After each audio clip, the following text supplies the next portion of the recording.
kemuliaan namanya.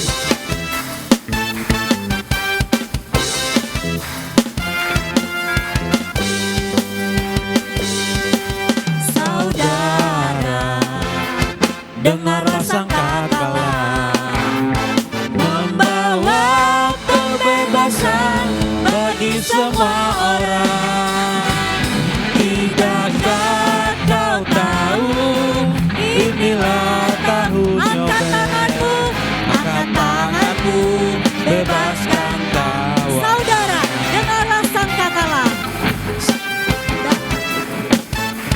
Dengarlah Saudara, dengarlah sangkakala membawa kebebasan bagi semua orang.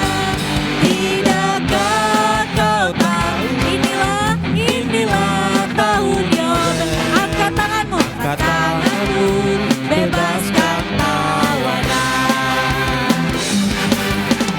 ini tahun pembebasan, Ini tahun pembebasan, semua tawanan dilepaskan. Yang lumpuh dan yang buta, yang lumpuh dan yang buta lompat, lompat dan bersorak. Sebab ini tahun pembebasan. haleluya Yesus.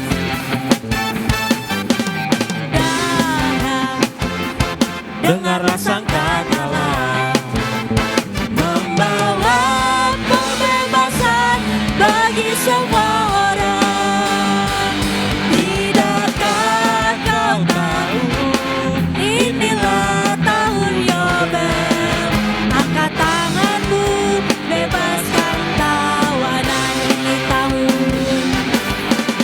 Ini tahun pembebasan, Ini tahun pembebasan, semua tawanan dilepaskan. Katakan yang lumpuh dan yang buta, lompat dan bersorak. sebab ini Tahun pembebasan, ini tahun pembebasan, ini tahun pembebasan, semua tawanan dilepaskan.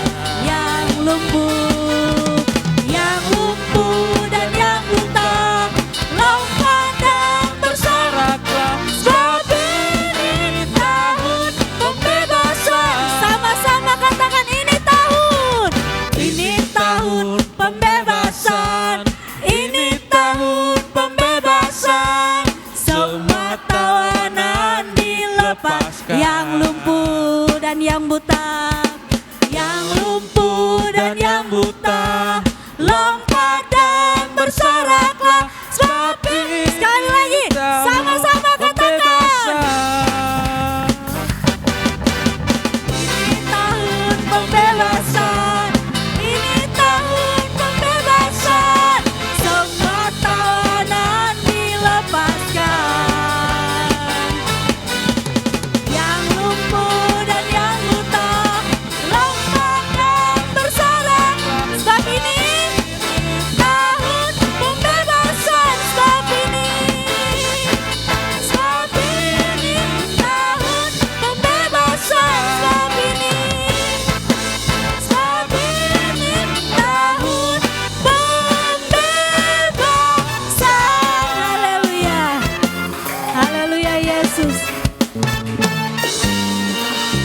Allah bangkit, bersoraklah. Hey, Allah bangkit, bernyanyi. Musuh dikalahkan, musuh dikalahkan. Umatnya dibebaskan, umatnya dibebaskan. Allah dahsyat di tempat kudusnya. Oh, oh.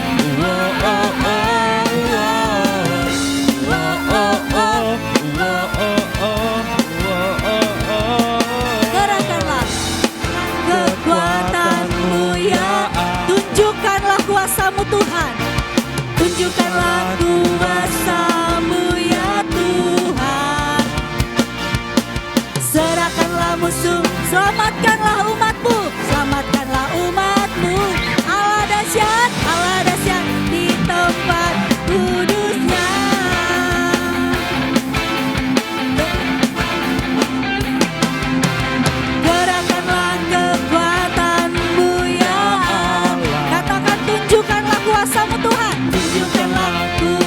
kuasa-Mu ya Tuhan. Serahkanlah musuh-Mu, selamatkanlah umat-Mu. Allah dahsyat di tempat kudusnya. Allah bangkit, Allah bangkit. Sama-sama, hey! Allah bangkit, bernyanyilah. Musuh dikalahkan, umatnya dibebaskan. Allah dahsyat di tempat kudusnya. Allah bangkit, bersoraklah. Hey! Allah bangkit, bernyanyilah. Musuh dikalahkan, umatnya dibebaskan. Allah dahsyat di tempat kudusnya. Allah bangkit, bersoraklah. Hey! Allah bangkit, bernyanyilah. Musuh dikalahkan, umatnya dibebaskan. Allah dahsyat di tempat kudusnya. Allah bangkit, bersorak. Katakan, Allah bangkit, bernyanyilah. Musuh dikalahkan, umatnya dibebaskan.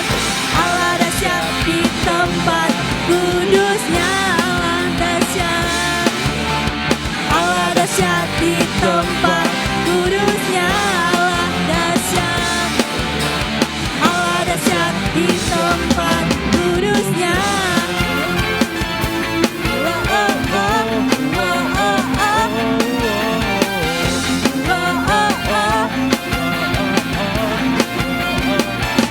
Haleluya, Allah dahsyat di tempat kudusnya. Amin.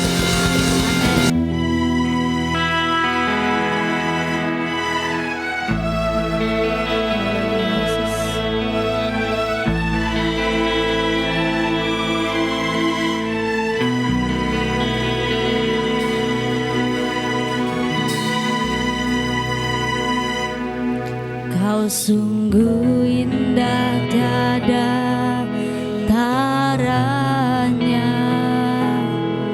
Sungguh menakjubkan. Sungguh ajaib untuk dimengerti. Lebih dari semua yang ada. Hikmat-Mu tiada terselami. Kasih-Mu dalam tak terduga. Kau sungguh indah, tiada taranya.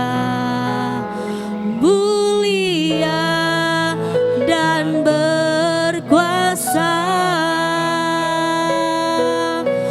Ku kagum hormat akan Engkau. Ku kagum hormat akan Engkau. Kau Allah yang layak dipuji. Ku kagum akan Engkau. Jemaat Tuhan, saya persilakan untuk bangkit berdiri. Kau sungguh indah, tiada taranya. Sungguh menakjubkan. Sungguh ajaib untuk dimengerti. Sungguh ajaib untuk dimengerti.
kagum hormat akan Engkau, Kau Allah yang layak dipuji.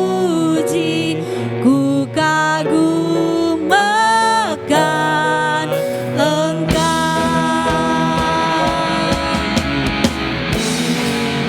Hormat Akan Engkau, ku kagum hormat akan Engkau Allah, Kau Allah yang layak dipuji.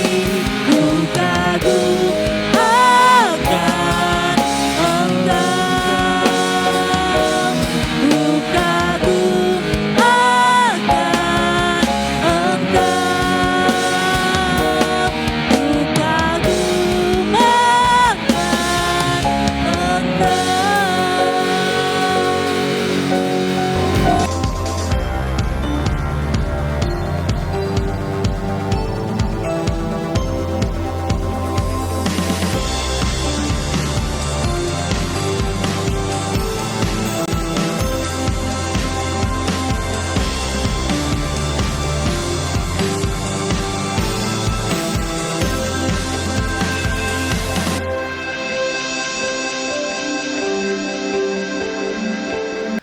Tema kita masih sama ya, sampai tahun ini ya, level up. Katakan kanan kiri saudara, level up. Nah, kalau saya boleh tahu level up artinya apa saudara? Tentu yang dimaksudkan di sini hal-hal yang baik, amin. Kerohanian semakin lebih tinggi, amin. Keharmonisan keluarga semakin lebih tinggi, amin. Kebahagiaan keluarga juga semakin lebih tinggi, amin. Keuangan juga semakin lebih baik, amin. Ya, jadi seluruh aspek hidup kita mau percaya, kita mau level up ke tingkat yang lebih tinggi. Nah, Bapak Ibu saudara-saudari, ya, untuk bisa kita mencapai ke tingkat yang lebih tinggi, sebelum memulai khotbah, saudara perhatikan dulu gambar ini. Ada nggak di HP saudara? Ya. Kalau yang punya WhatsApp, Messenger, apalagi ya, pokoknya yang media-media sosial gitulah. Pasti ini ada ini. Ini apa namanya saudara?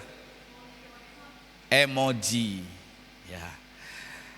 Nah, emoji ini nampaknya kan seperti gambar kan saudara? Nah, gambar itu merupakan suatu bahasa yang bersifat universal. Artinya gambar itu mampu menyampaikan atau mengkomunikasikan pikiran seseorang, perasaan seseorang, atau keinginan atau ide seseorang. Walaupun tidak disampaikan dengan bahasa lisan dari yang penyampai dari gambar ini.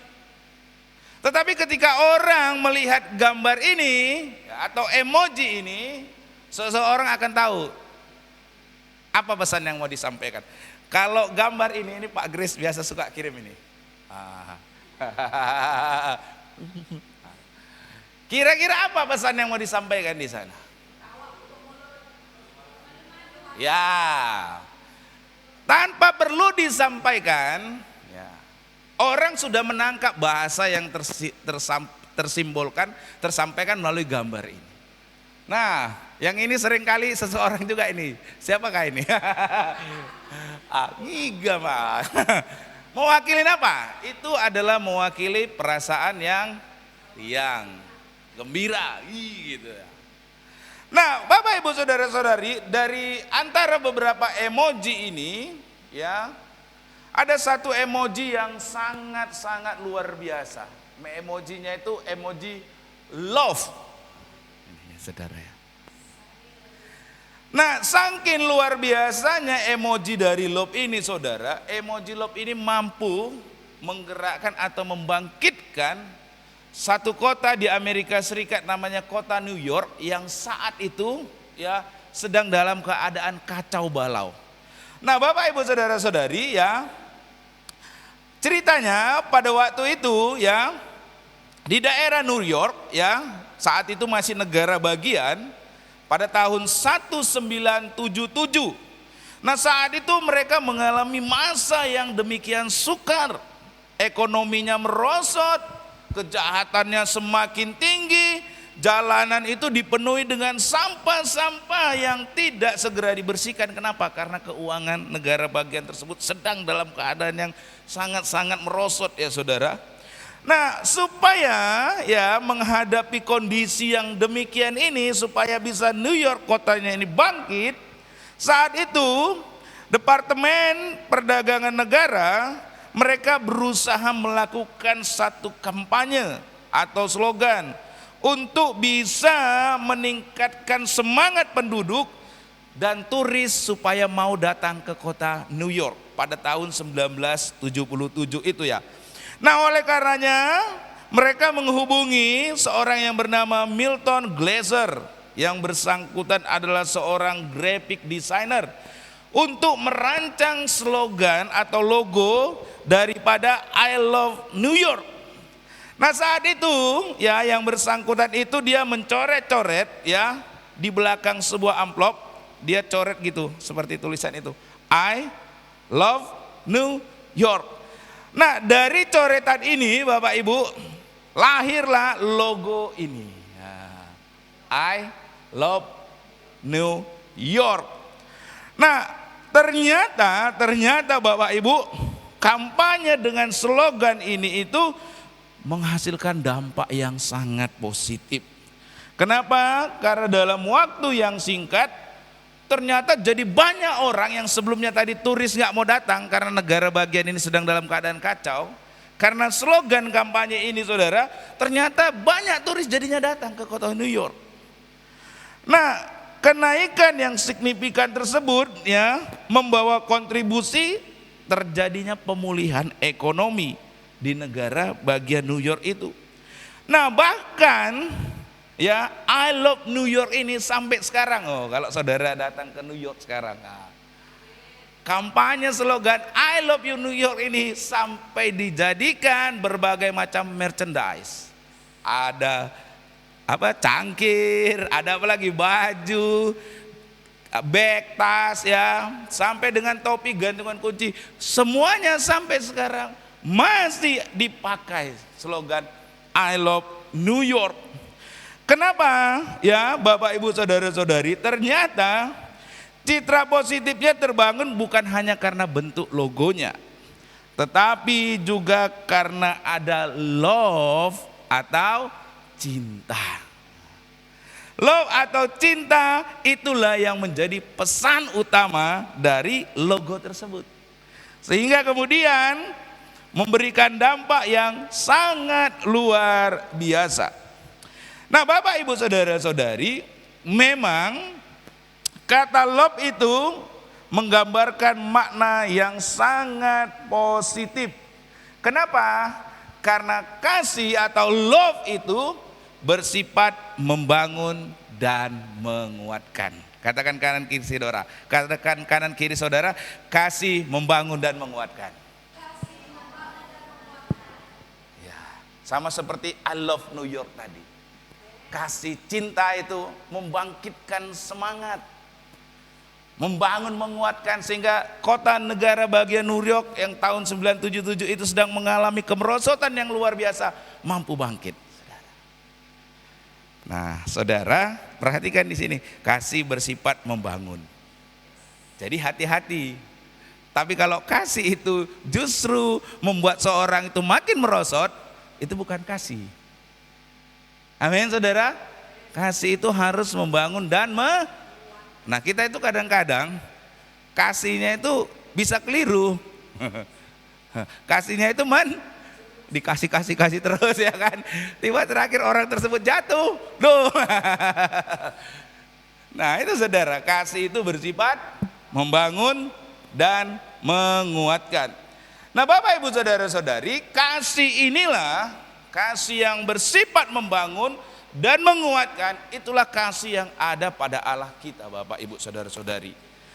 Karena sebagaimana apa yang sudah kita pelajari di sepanjang bulan ini dalam Yesaya pasal 40 ayat 28 sampai 31, ya, kasih yang luar biasa bisa diutarakan, kasih itu disampaikan kepada umatnya bangsa Yehuda, ya, yang kalau kita baca Yesaya itu umat yang sedang melupakan Allahnya. Umat yang sedang melupakan Allahnya, oleh karena melupakan Allahnya dihukum, ya. Dihukum dalam tanda kutip. Bangsa Yahudi diizinkan Tuhan dikalahkan oleh bangsa Babel saat itu yang dipimpin Raja Nebukadnezar. Yerusalem luluh lantah, dihancurkan, sampai-sampai seluruh penduduknya itu ditawan, dibawa ke dalam pembuangan. Itu kenapa? Karena bangsa Yahudi melupakan Allah. Haleluya. Jadi kita kadang-kadang saya itu agak ini saudara, agak merenung dalam hati saya. Memang kadang-kadang Tuhan izinkan saudara dalam tanda kutip penghukuman saudara. Iya kan? Kalau kita lihat sejarah bangsa Israel muter-muter di situ aja ya kan? Kalau ingat Tuhan, ditolong Tuhan. Kalau udah mulai melupakan Tuhan, diizinkan Tuhan mengalami penghukuman, kan gitu kan saudara? Benar nggak saudara? Kan muter-muter di situ aja kan? Coba kalau saudara makanya nanti nih kan ada ibadah harian tuh, ya kan baca Alkitab Perjanjian Lama, Mazmur, Perjanjian Baru. Nah ini kan masih kejadian, ya masih belum ceritanya. Tapi nanti sampai kalau udah baca kitab Keluaran, seterusnya sampai dengan kitab para nabi, nabi besar, nabi kecil, bahkan sampai yang paling bawah ya dengan Hosea gitu ya, Mika. Itu kan bicara bagaimana bangsa Israel dibuang gitu. Ya, mereka berseru, Tuhan tolong.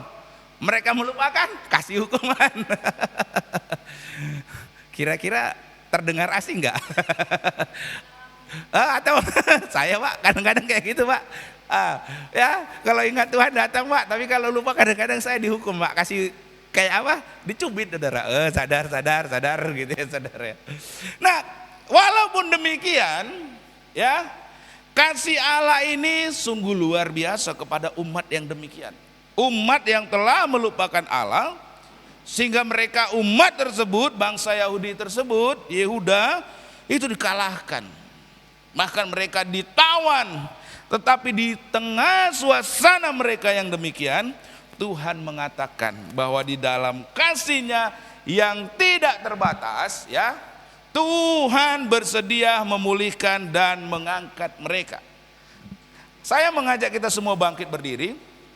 Kita mau baca firman Tuhan, ya. Yesaya 40 ayat 28 sampai 30. Baca dulu saudara dengan suara yang keras. 1, 2, 3, ya.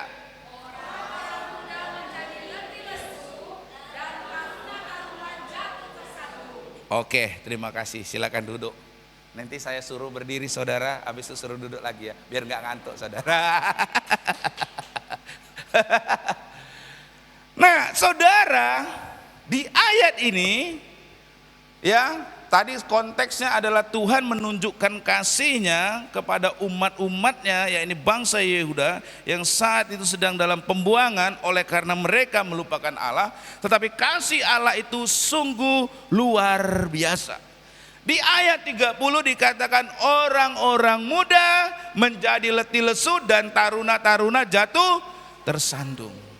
Inilah gambaran bagaimana yang namanya sebagaimana yang sudah disampaikan dari khotbah mulai awal tahun sampai dengan sekarang.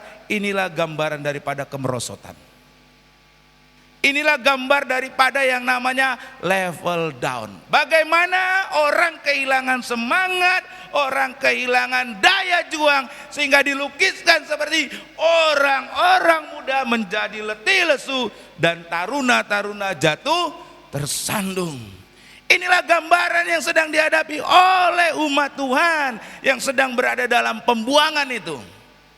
Mereka sedang kehilangan semangat, mereka sedang kehilangan daya juang oleh karena keadaan yang sedang mereka hadapi.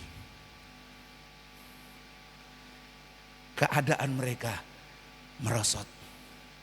Kehidupan mereka merosot. Akan tetapi, ya, Tuhan di sini menjanjikan kalau mereka datang kepada Tuhan, kehidupan mereka akan level up. Artinya naik lebih tinggi. Kehidupan yang level up yaitu semakin meningkat dalam sukacita, semakin meningkat dalam kebahagiaan, semakin meningkat dalam gairah, semakin meningkat dalam kualitas relasi dengan Allah dan sesama. Itulah yang dikatakan di ayat yang ke-31. Itulah kehidupan yang level up. Tetapi orang yang menanti-nantikan Tuhan mendapat kekuatan baru. Mereka seumpama raja wali yang terbang dengan kekuatan sayapnya. Mereka berlari dan tidak menjadi lesu. Mereka berjalan dan tidak menjadi lelah. Dari ayat ini, kedua ayat ini saudara melihat perbandingannya. Di yang pertama itu adalah digambarkan orang yang sedang merosot. Orang yang sedang kehilangan semangat, sedang kehilangan daya juang, letih dan lesu. Tetapi di ayat 31, itulah yang digambarkan level up. Mereka seumpama raja wali yang terbang dengan kekuatan sayapnya, berlari tidak menjadi lesu, berjalan tidak menjadi lelah. Saudara bisa lihat ini kedua gambaran ini. Yang level down, level up. Yang semakin merosot dan semakin meningkat. Nah, apa yang membedakan kedua ini? Keadaan yang semakin merosot dengan keadaan yang semakin meningkat. Apa yang membedakan? Yang membedakan adalah perhatikan kata penghubung di ayat 31. Di sana katakan apa? Tetapi orang yang menanti-nantikan Tuhan mendapat kekuatan. Nah, pembedanya Bapak Ibu Saudara-saudara adalah menanti-nantikan Tuhan. Itu pembedanya saudara.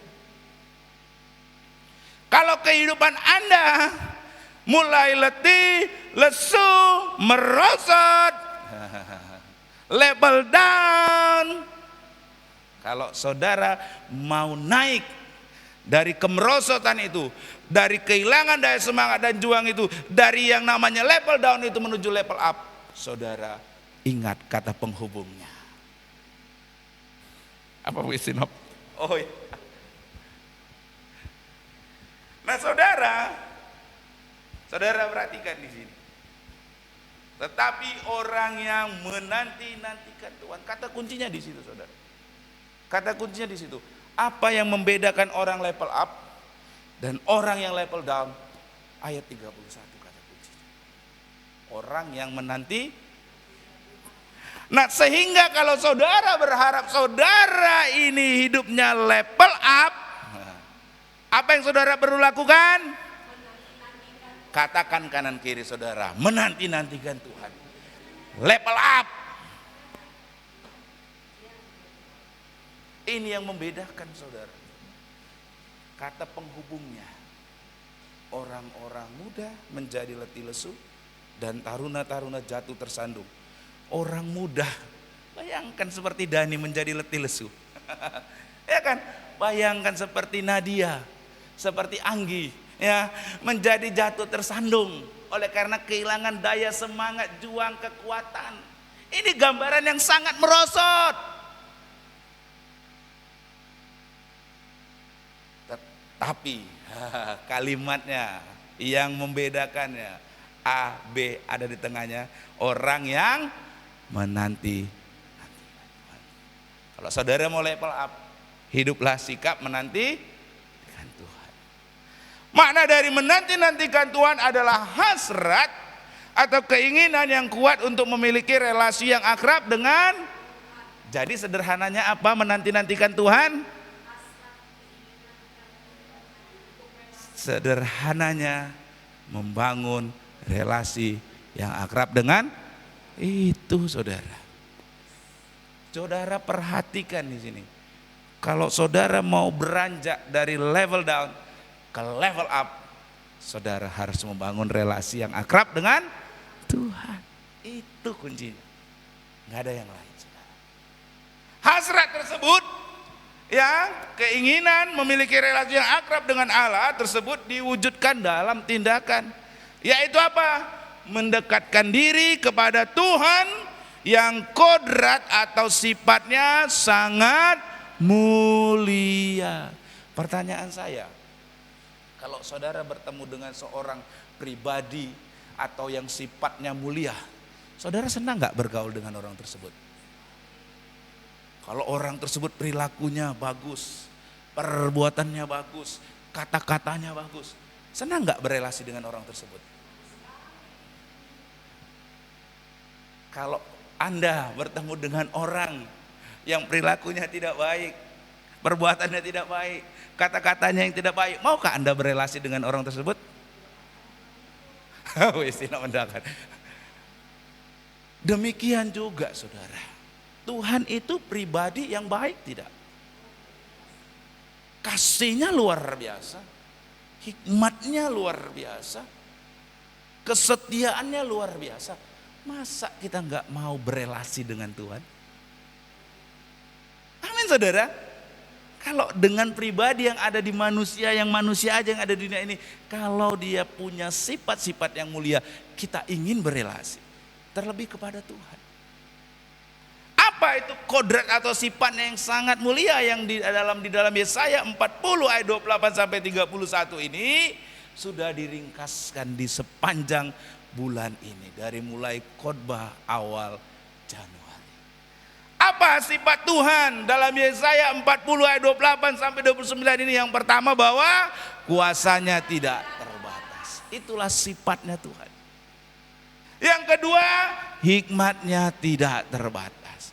Yang ketiga, kasihnya tidak terbatas. Yang keempat, kesetiaannya tidak terbatas. Ini semua merupakan sifat yang ada pada Allah. Tetapi tentu masih banyak sifat-sifat yang lain saudara daripada Allah. Amin. Tetapi apa yang disampaikan dalam Yesaya 40 ayat 28 sampai 29 ini mewakili apa yang menjadi sifat-sifat Allah.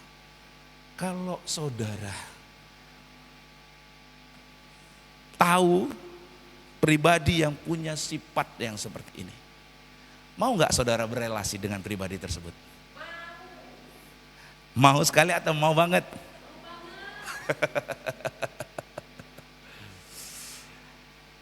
Dan berbicara bagaimana kuasa Tuhan yang tidak terbatas itu sudah kita pelajari di minggu yang pertama. Di minggu yang kedua tentang hikmatnya yang tidak terbatas sudah kita pelajari. Dan hari ini kita belajar bagaimana kasihnya Tuhan yang tidak terbatas.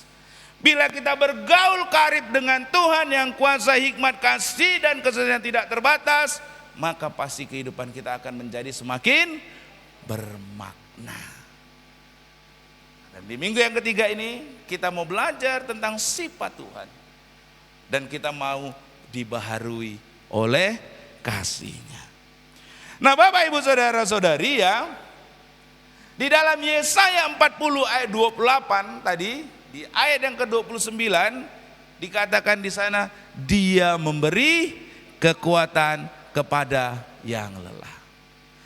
Dari ayat ini Bapak Ibu Saudara-saudari ya, Tuhan di sini berjanji bahwa Ia akan memberi kekuatan kepada bangsa Yehuda yang telah melupakan Tuhan itu, sehingga mengakibatkan mereka saat itu berada dalam pembuangan di Babel, sedang letih lesu tanpa pengharapan. Tetapi Tuhan berjanji bahwa Ia akan memberi kekuatan yang baru. Itulah menunjukkan kasih Tuhan bagi orang yang sebenarnya tidak patut dikasih. Itulah kasih Tuhan yang tidak seperti yang sudah disampaikan tadi. Umat Israel sedang berada dalam pembuangan, mereka ditawan oleh bangsa asing karena ulah siapa? Karena perbuatan siapa? Perbuatan mereka. Mereka yang melupakan Allah, mereka yang menyembah berhala-berhala. Tetapi kepada bangsa yang demikian pun Tuhan menunjukkan kasih-Nya. Amin. Coba sekarang saya ajak saudara untuk membandingkan kasih kita dengan kasih Tuhan. Ya. Kalau ada orang yang sudah Anda bilangi, yang Anda sudah nasihati, yang sudah Anda ajari, yang sudah Anda kasihi, melupakan Anda, kira-kira masihkah Anda menunjukkan kasih Anda? Serius? Saat itu juga mungkin saja kita sudah kehilangan kasih kepada orang tersebut. Benar? Kenapa? Kamu melupakan, kamu mengabaikan, kamu tidak peduli. Tetapi bandingkan ini dengan kasih Tuhan. Bandingkan kasih kita dengan kasih Tuhan yang luar biasa. Sekalipun bangsa tersebut yang melupakan Allah, yang mengabaikan Allah, yang tidak menghiraukan Allah, dihukum oleh karena perbuatan mereka sendiri, menjadi tawanan, menjadi keadaan letih lesu tanpa pengharapan karena sedang ditawan, dibuang. Tetapi kepada bangsa yang demikian, Tuhan tetap menunjukkan kasih-Nya. Dikatakan tadi, Dia memberi kekuatan kepada yang, ini menunjukkan kasih Tuhan. Kasih Tuhan yang luar biasa kepada orang-orang atau bangsa Yehuda yang saat itu sedang dalam pembuangan. Ini menunjukkan kasih Tuhan yang tidak terbatas. Saya merenung, iya ya, kalaulah kasih Tuhan itu seperti kasih manusia yang pakai syarat, rasanya nggak ada manusia yang lolos satupun. Betul.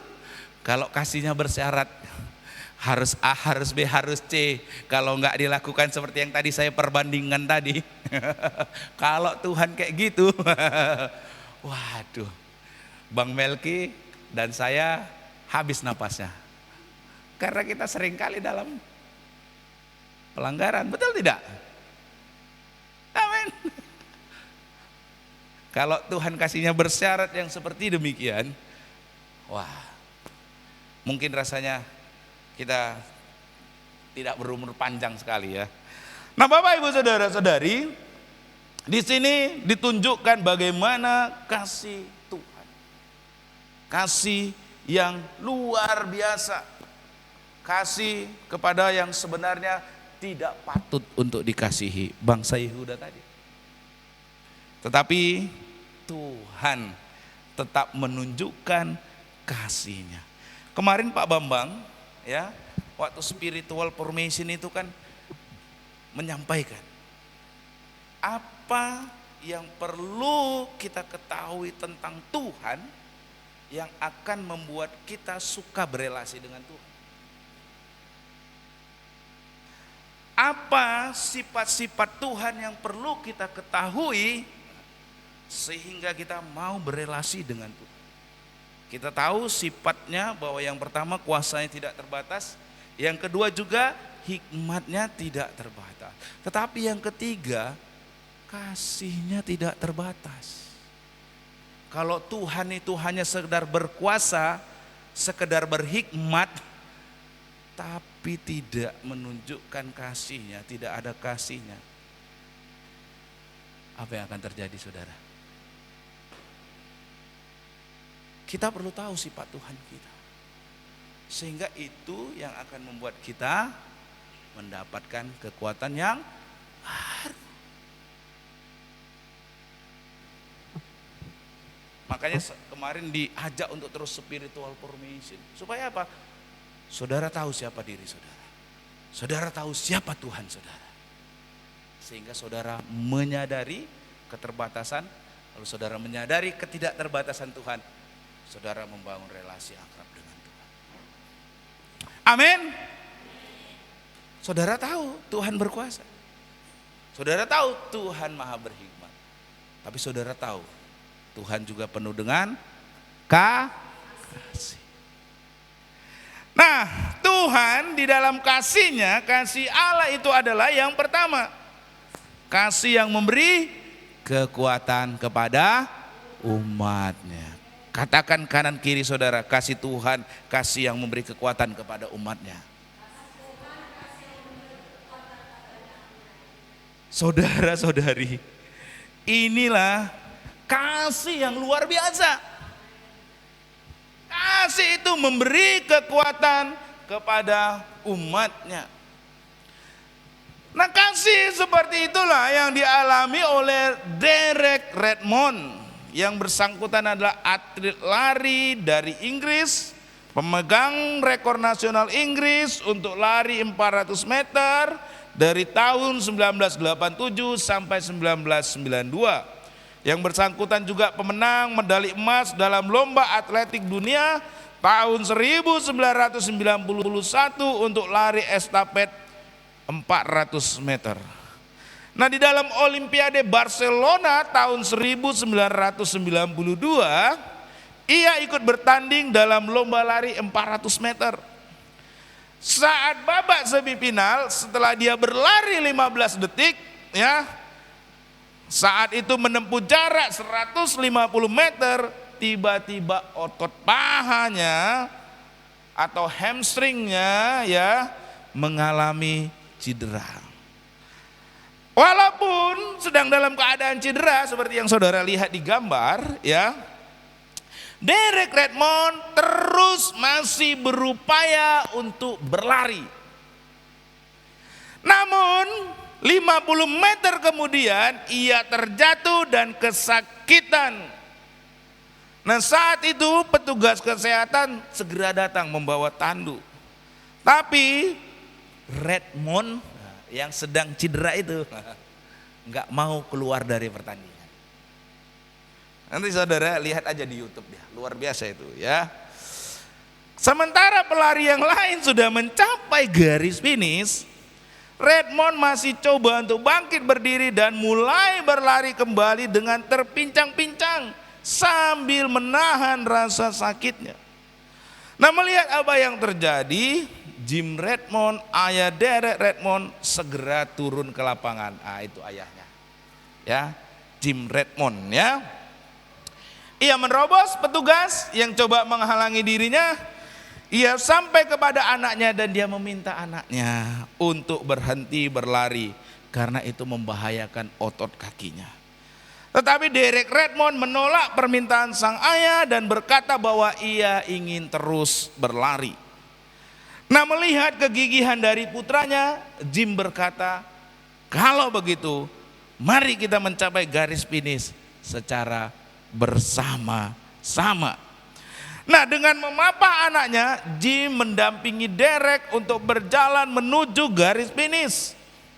Nah, salah seorang anggota juri datang berkata kepada Jimmy, "Pak, nggak bisa Bapak ada di trek, Anda harus keluar dari trek jalur perlintasan lomba ini ya." Tetapi Jim berkata, "Tinggalkan aku. Ini adalah anakku."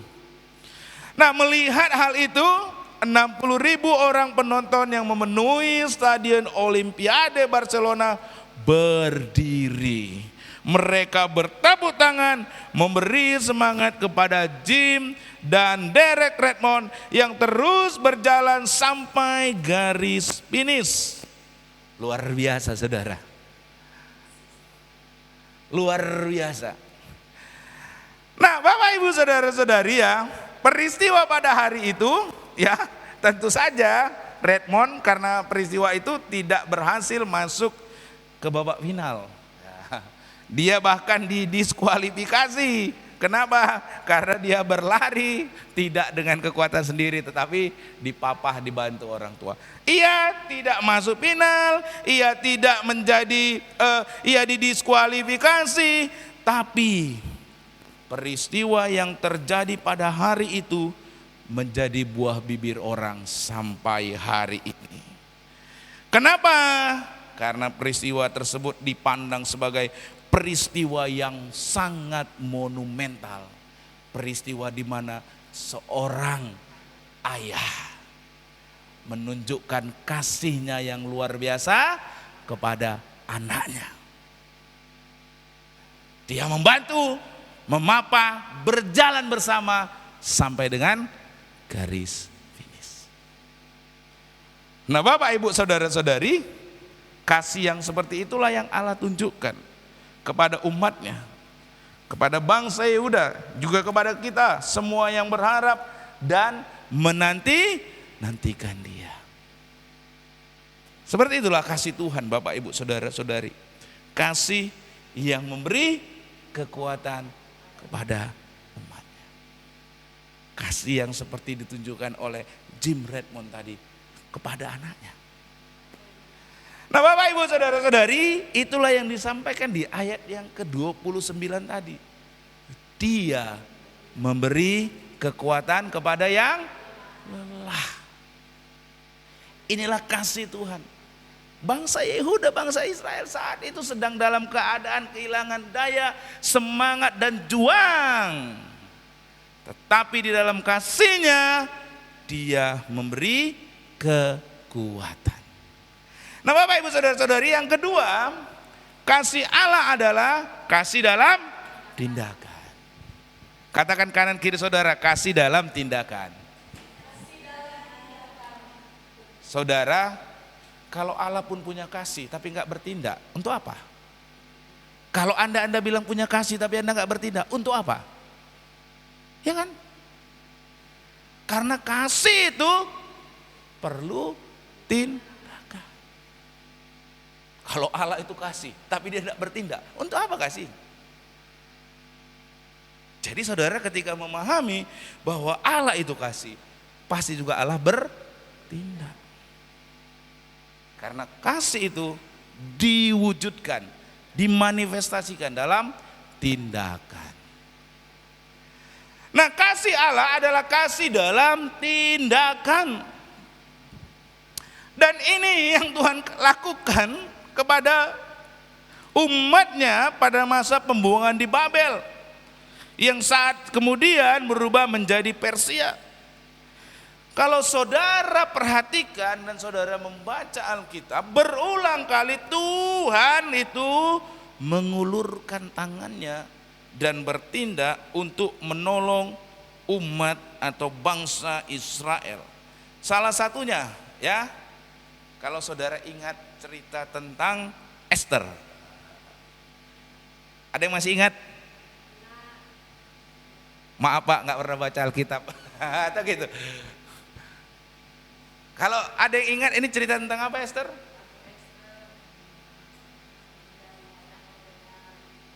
Ada yang ingat? Nah, makanya nanti ibadah harian tolong baca Alkitabnya ya. Itu ada perjanjian lama, saudara baca itu.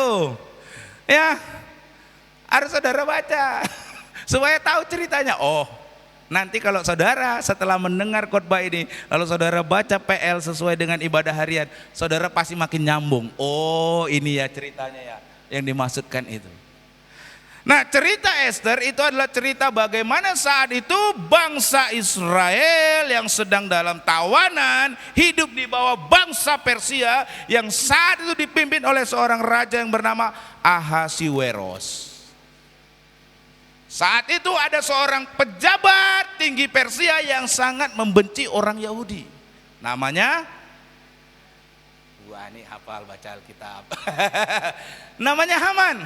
Haman ini sangat tidak menyukai orang Yahudi yang saat itu berada di dalam masa, di dalam tawanan atau di bawah penjajahan bangsa Persia.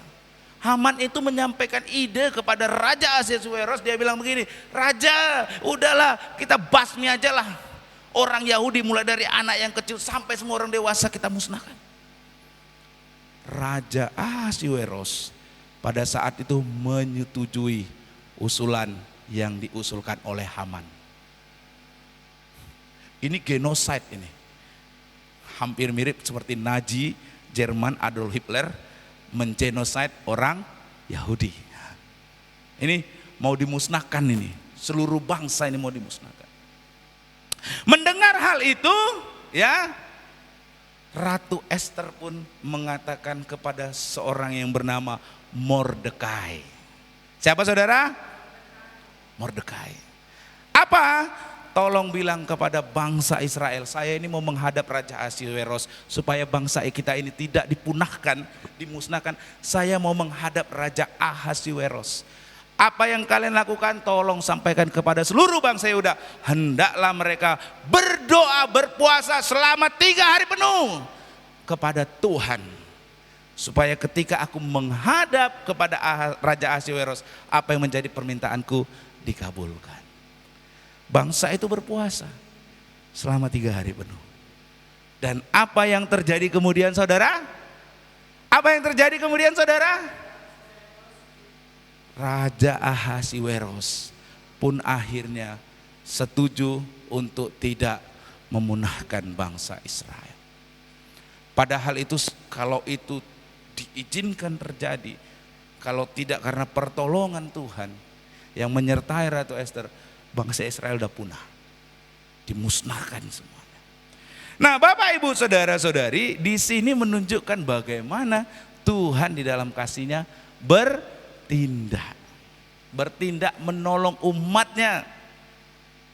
Bahkan sampai hari ini, ya, peristiwa yang dialami oleh bangsa Yahudi ini sampai hari ini masih dirayakan oleh orang Israel. Namanya Hari Raya Purim. Setiap setahun sekali, ya, mereka melakukan, ya, Hari Raya Purim, mengenang bagaimana Tuhan bertindak menolong umatnya. Dalam acara perayaan itu mereka senantiasa selalu membaca kitab Ester. Nah, saudara, di sini dilihat bagaimana Tuhan masih menolong umatnya yang saat itu sedang dalam pembuangan, masa tawanan, masih di masa tahanan di Persia.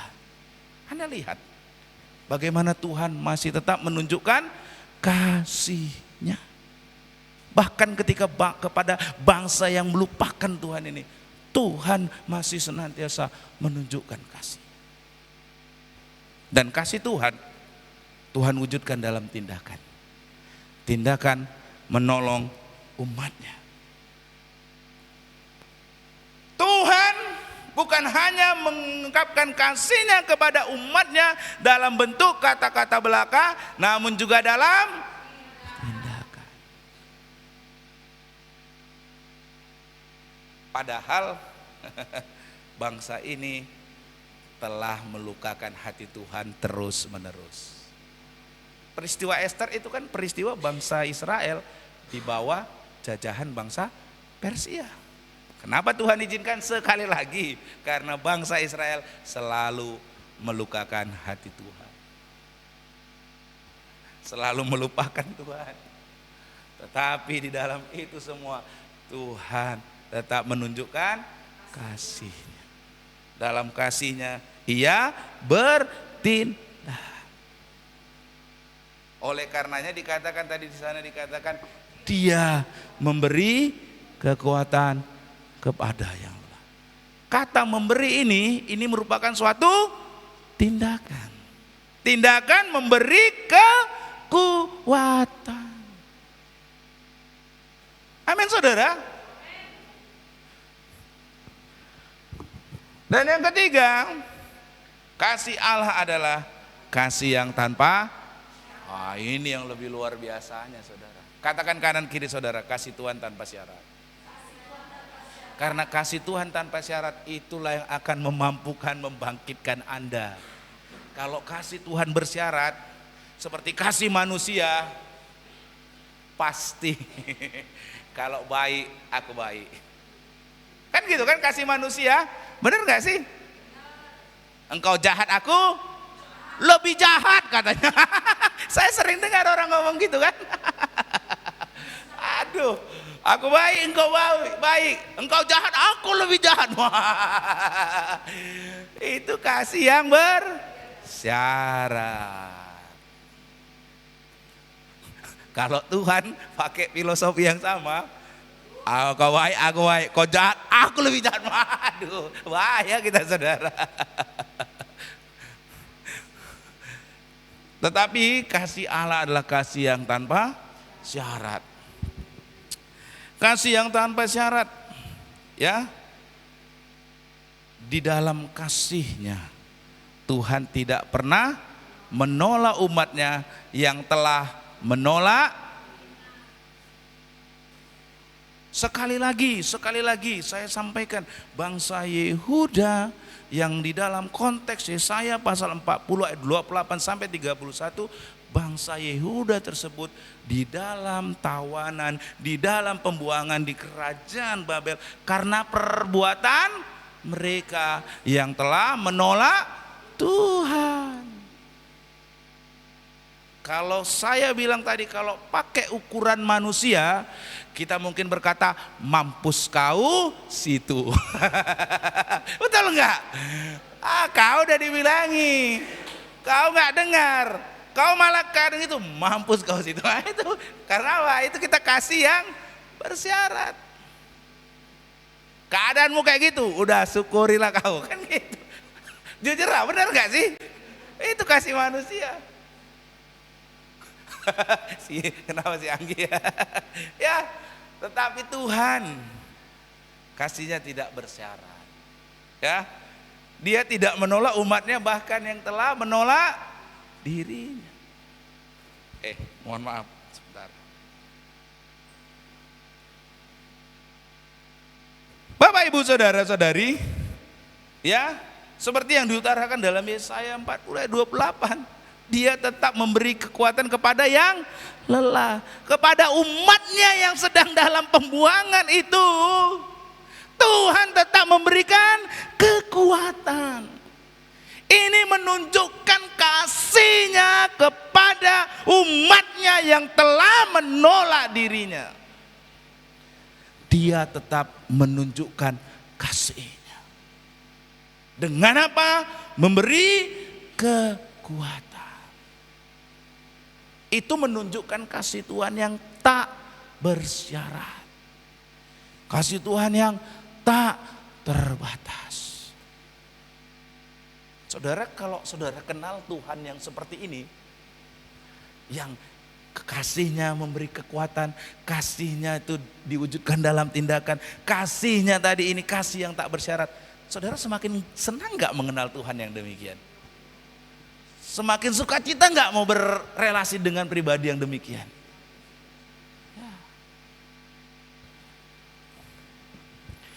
Nah, bagaimana kasih dalam penerimaan, kasih tanpa syarat itu? Itulah saudara yang luar biasa yang dialami oleh Presiden Nixon. Kalau saudara kemarin spiritual formation ada disebutkan ini ya. Presiden Nixon ini saat itu adalah Presiden Amerika Serikat yang karena terlibat dalam skandal Watergate, ya kan kalau Pak Bambang sampaikan kemarin di Spiritual Formation, dia itu sebenarnya menangnya bakalan dalam pemilih itu, cuma dia menyusupkan mata-mata ya kepada pihak lawan, pihak lawan itu dia susupkan mata-mata dan kebongkar, sehingga akhirnya dia dari yang presiden diturunkan, tidak lagi menjadi presiden karena skandal Watergate itu.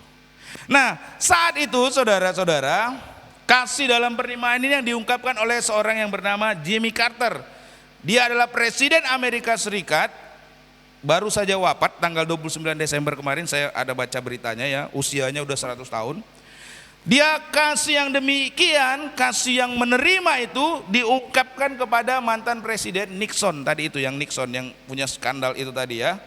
Di dalam satu ibadah untuk mengenang, menghormati almarhum Wakil Presiden Amerika Serikat Hubert Humphrey ya.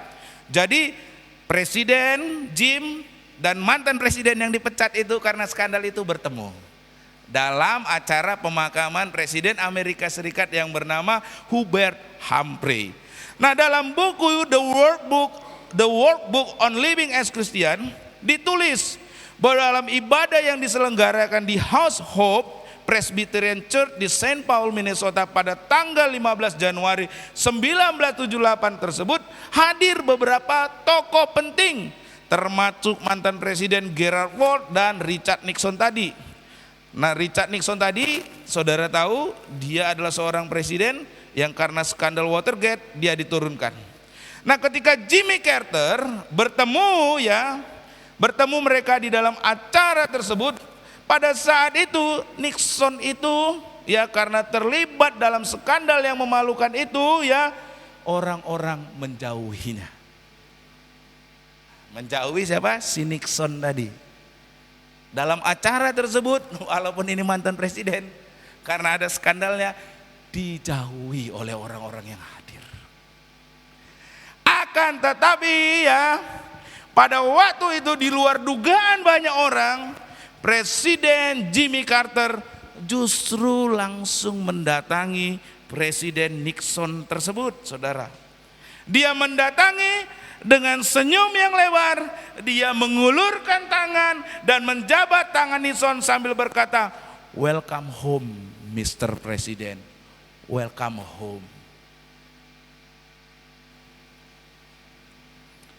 Nah, mengomentari peristiwa tersebut, majalah Newsweek menulis, jika ada titik balik dalam masa sukar yang panjang di padang belantara yang dialami oleh Nixon tadi karena skandalnya tadi, itulah saat tersebut sikap serta kasihnya dari Presiden Jimmy Carter tadi, itulah yang mengangkat hidup mantan presiden tersebut. Kasih yang luar biasa. Nah, kasih yang sama itu ada pada Allah kita. Kasih yang tidak bersyarat. Kasih itulah yang memungkinkan kita untuk mengalami level up. Dan kasih yang tidak bersyarat, kasih yang memungkinkan untuk mengalami level up itu juga yang diungkapkan dalam judul lagu yang berjudul Love Lifted Me. Nah, saudara nanti YouTube aja lah, cari judul lagu Love Lifted Me. Love Lifted Me itu disusun oleh seorang yang bernama James Rowe, yang kemudian Howard Smith, yang kemudian dinyanyikan oleh James Rowe Liriknya itu Love lifted me when nothing else could help, love lift me. Dalam lagu yang di kemudian hari menjadi populer di dunia sekuler dan yang kemudian dinyanyikan oleh Kenny Rogers ini, James Rowe mengisahkan bagaimana cerita yang menginspirasi lagu tersebut adalah bagaimana kasih Tuhan yang Tuhan tunjukkan kepada seorang yang bernama Petrus. Kalau saudara baca di Alkitab waktu badai angin sakal itu datang menerpa perahu para murid semua dalam ketakutan. Namun ketika Tuhan Yesus berjalan di atas air, para murid heran, ini siapa yang berjalan di atas air? Petrus berkata, kalau engkau itu Tuhan, suruhlah aku datang kepadamu. Tuhan bilang, datanglah.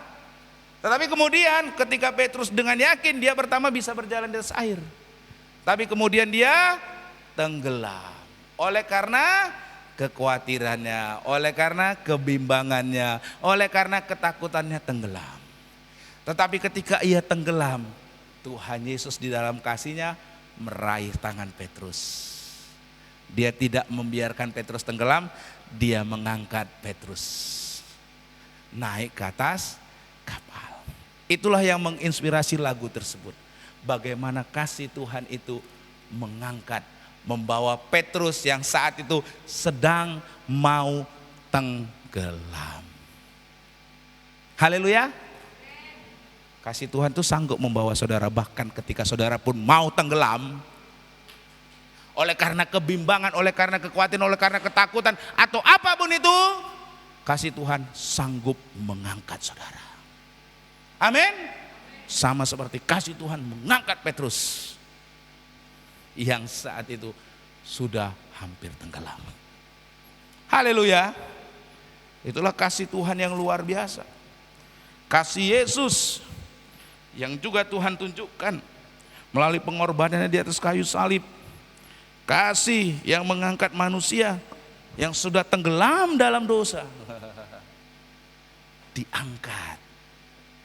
Diangkat, diselamatkan. Nah, Bapak Ibu Saudara-saudari, ya, sekali lagi ya, kasih Tuhan itu adalah kasih yang kekal sebagaimana yang disampaikan dalam Yeremia pasal 31 ayat 3. Aku mengasihi engkau dengan kasih yang kekal. Saya suka sekali dengan apa yang disampaikan oleh Pak Bambang di dalam spiritual formation. Kau perlu tahu sifat Tuhan itu seperti apa. Karena itu yang memberi kekuatan kepadamu. Oleh karenanya dia tidak suka ketika dia diundang di dalam satu gereja, disuruh khotbah tentang berkat kesaksian. Dia nggak suka. Bukan nggak bagus kesaksian, itu bagus. Cuma kalau orang hanya kesaksian, dia nggak tahu Tuhannya itu seperti apa. Sehingga apa? Ketika dia mengalami masalah, kenapa kesaksian yang sama nggak seperti terjadi dalam hidupku? Karena dia nggak kenal siapa Tuhannya. Yang perlu Anda kenal siapa Tuhan Anda. Itu yang tentu saja Tuhan yang apa disampaikan dalam Alkitab. Tanpa kenal Tuhannya, tanpa kenal sifatnya, maka saudara pasti akan terus merosot. Amin saudara. Bukan Pak Bambang anti kesaksian, bukan. Tapi kalau hanya kesaksian, tidak tahu Tuhannya seperti apa, tidak kenal Tuhannya seperti apa, maka itu semua ya tidak akan memberi dampak apa-apa. Amin. Jadi yang perlu saudara tahu sifat Tuhan itu. Tuhan itu seperti apa. Itu yang lebih penting. Amin. Itu sebabnya kenapa khotbah yang disampaikan, yang disusun itu berbicara terus tentang Tuhan, Tuhan, Tuhan. Karena saudara perlu kenal Tuhan saudara. Itu yang memberi kekuatan kepada saudara. Karena saudara tahu sifat Tuhan. Amin. Makanya di ayat 28, tidakkah kau tahu dan tidakkah kau dengar. Saudara perlu dengar, saudara perlu tahu. Sehingga saudara akan terus membangun relasi yang akrab dengan Tuhan. Ada amin? Amin. Saudara kenal bahwa Tuhan kuasanya tidak? Saudara yang kedua kenal Tuhan bahwa? Yang ketiga saudara kenal Tuhan bahwa? Itu yang lebih penting saudara. Itu yang penting. Kalau saudara kenal Tuhan saudara, saudara mendapat kekuatan yang baru. Kasih Tuhan tidak bersyarat, kasih Allah adalah kasih yang abadi, yaitu tanpa syarat dan bagi semua orang, termasuk mereka yang sungguhnya tidak layak untuk dikasihi. Oleh karena itu selalu diingatkan supaya saudara terus bisa level up ya. Saudara perlu bersandar pada kuasa, hikmat, kasih dan kesetiaan. Oleh karena itu apa yang perlu saudara lakukan? Apa saudara? Ya, ibadah harian. Panjang lebar sudah dijelaskan Pak Bambang kemarin. Makanya kenapa saya ajak seluruh kita ikut spiritual formation, supaya saudara sama semua. Visinya sama, pikirannya sama, tujuannya sama. Kemarin sudah disampaikan kenapa kita perlu ibadah harian dan kaitannya dengan spiritual formation. Amin saudara. Saudara mau makin kenal Tuhan yang kuasanya tidak terbatas? Saudara mau makin kenal Tuhan yang hikmahnya tidak terbatas? Saudara mau makin kenal Tuhan yang kasihnya tidak terbatas? Lakukan ibadah harian. Saudara perlu terus mengenal sifat-sifat Tuhan. Kalau saudara nggak kenal sifat Tuhan, saudara itulah yang akan membuat saudara hidupnya merosot. Sekali lagi disampaikan ya, diingat, direnungkan dalam hati, jangan lupa. Kata kuncinya adalah apa saudara? Kenapa kau menanti-nantikan Tuhan? Karena engkau tahu siapa dia. Benar enggak? Karena engkau tahu siapa dia, engkau tahu sifatnya. Makanya kau mau menanti-nantikan dia, mau berelasi dengan dia. Kalau kau nggak tahu, untuk apa berelasi dengan dia? Kalau kau nggak tahu sifatnya, nggak kenal dia, untuk apa berelasi dengan dia? Oleh karenanya, ingat, tidakkah kau tahu dan tidakkah kau dengar? Ini yang menjadi penting. Engkau mau berelasi, mau menanti-nantikan Tuhan, karena kau tahu dan dengar siapa dia? Allah yang kekal, yang menciptakan bumi dari ujung, yang tidak menjadi lelah dan tidak menjadi tidak terselami. Pengertiannya, dia memberi kekuatan kepada yang lelah dan menambah semangat kepada yang tiada. Ini yang perlu saudara tahu. Sifat Tuhan itu yang membuat saudara semangat berelasi dengan dia. Kalau nggak tahu sifatnya, saudara tidak akan suka atau tidak akan mau menanti-nantikan Tuhan. Karena saudara nggak tahu, nggak mau berelasi dengan dia. Amin saudara. Makanya tadi di awal saya bilang, kalau saudara tahu seseorang yang pribadi tersebut punya sifat yang baik, kata-kata yang baik, perbuatan yang baik, mau nggak berelasi dengan orang tersebut? Karena saudara tahu sifatnya, saudara tahu perbuatannya, saudara tahu tutur katanya, saudara mau berelasi. Itu saudara. Amin. Kalau saudara nggak tahu sifatnya, saudara nggak kenal pribadinya, saudara tidak akan suka berelasi dengan pribadi tersebut. Amin. Saudara mau berelasi dengan Tuhan? Saudara harus kenal sifat-sifatnya Tuhan. Amin. Kuasanya, hikmatnya, kasihnya, kesetiaannya. Itu yang membuat kita terus mau berelasi dengan Tuhan. Mari kita tundukkan kepala, kita bersatu dalam doa. Terima kasih Tuhan. Terima kasih. Kami belajar bagaimana Tuhan kehidupan yang merosok dengan kehidupan yang naik. Faktor pembedanya adalah menanti-nantikan Tuhan. Mendapat kekuatan yang baru, berjalan tidak menjadi lesu, berlari tidak menjadi lelah. Menanti-nantikan Tuhan. Di dalam sikap menanti-nantikan Tuhan itu, kami perlu kenal siapa Tuhan itu. Kami perlu tahu dan kami perlu dengar pribadi Tuhan itu. Sehingga itu yang akan membuat kami suka membangun dengan keinginan, dengan hasrat untuk terus berelasi dengan Tuhan. Karena kami tahu Tuhan kuasanya tidak terbatas. Karena kami tahu Tuhan hikmatnya tidak terbatas. Karena kami tahu Tuhan kasihnya tidak terbatas. Kami tahu kesetiaan Tuhan tidak terbatas. Karena sifat-sifat yang mulia yang ada padamu itu Tuhan, yang membuat kami suka dan mau berelasi dengan Tuhan. Karena di dalam kuasa-Mu Engkau akan memberikan kekuatan yang baru kepada kami. Di dalam hikmat-Mu Engkau akan menuntun kami. Karena pengertian yang ada padamu tidak terselami. Hikmat yang ada padamu melampaui apa yang ada pada hikmat daripada kami. Dan di dalam kasih-Mu, sekalipun kami melupakan, kami menolak Tuhan, tapi Tuhan di dalam kasih-Mu, Engkau senantiasa bersedia menerima kami. Di dalam kasih-Mu Engkau bersedia mengangkat kami. Di dalam kasih-Mu Tuhan Engkau tidak membiarkan kami, tapi Engkau bertindak sama seperti yang Engkau telah nyatakan, Engkau tunjukkan. Bagaimana bangsa Israel, bangsa Yehuda menolak Tuhan, tapi Tuhan di dalam kasih-Mu Engkau tetap memberikan kekuatan kepada mereka. Engkau tetap mengangkat mereka. Engkau bertindak menolong mereka. Itulah kasih-Mu Tuhan. Kepada kuasa, hikmat, kasih dan kesetiaan-Mu kami mau bersandar Tuhan. Itu yang akan memberikan kami kekuatan yang baru.